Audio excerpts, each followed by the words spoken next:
So what's the next step then? Do you take your daughter out of school, put her in private education? Well, actually, the next step is this all goes back to the Magistrates' Court, Philip. This starts right back, or this goes back to where it started 2 years ago. I don't know if you heard, but they have the Supreme Court has ruled against me and said that I do have to face trial. So are you going to go and pay this fine now and that's the end of it, or does your fight continue? I mean, where else can you go with this now? Holly, I'm afraid that option is not open to me. Once you don't pay the fine, the truancy penalty notice, that option is withdrawn and court proceedings begin.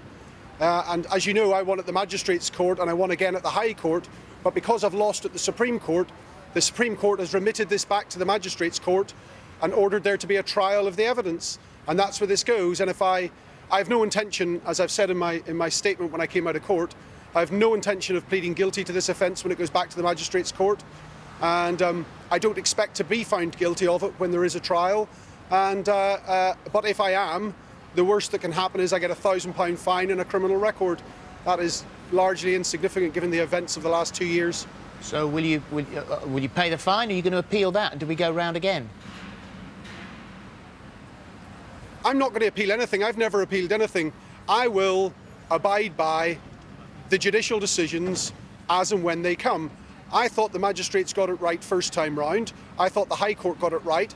I think the Supreme Court is wrong, but they're the Supreme Court, and that's, you know, I respect their decision. So now this goes back to the magistrates. If they find me guilty, of course I'll pay the fine. Otherwise they'll send magistrates, or they'll send bailiffs to my house and take away my car. John, is this all worth it? I mean, this has been 2 years. I can't imagine, regardless of any of the finances, I can't imagine what the emotional stress has done to you and what you're putting your family through, really. This must be just what's constantly talked about. Is it worth it? No, Holly, you asked me that question before, and it's not worth it. But you understand, you know, I made one decision and one decision only. I know sometimes there's a perception that this is a campaign. You know, I don't have to stand here and do interviews, but it's something I care about. But it's not a campaign. I made one decision. I'm not paying a £60 penalty notice. My daughter has otherwise perfect attendance. They took me to the Magistrates' Court, they lost. They took me to the High Court, they lost. And they took me to the Supreme Court, a place that a case of this type has never been in the 70-odd years that it's been a requirement for children to attend school regularly. No case has ever got to this place before. But so for some reason they want to make an example of me. What does this mean now for parents who do take their children out of school? Because looking at the figures, there's certainly an inconsistency with how much councils are prepared to fine parents. Suffolk Council issued more than 6,000 fines during 2015 and 16. North Tyneside issued 108, and Richmond-on-Thames didn't issue any at all. So surely this can't be left individually. There has to be some sort of regulation. Precisely.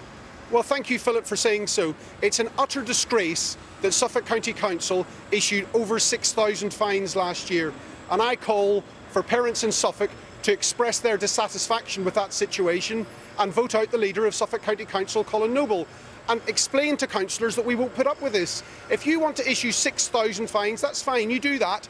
But when we get to vote on the 4th of May, we'll express our view on your policy.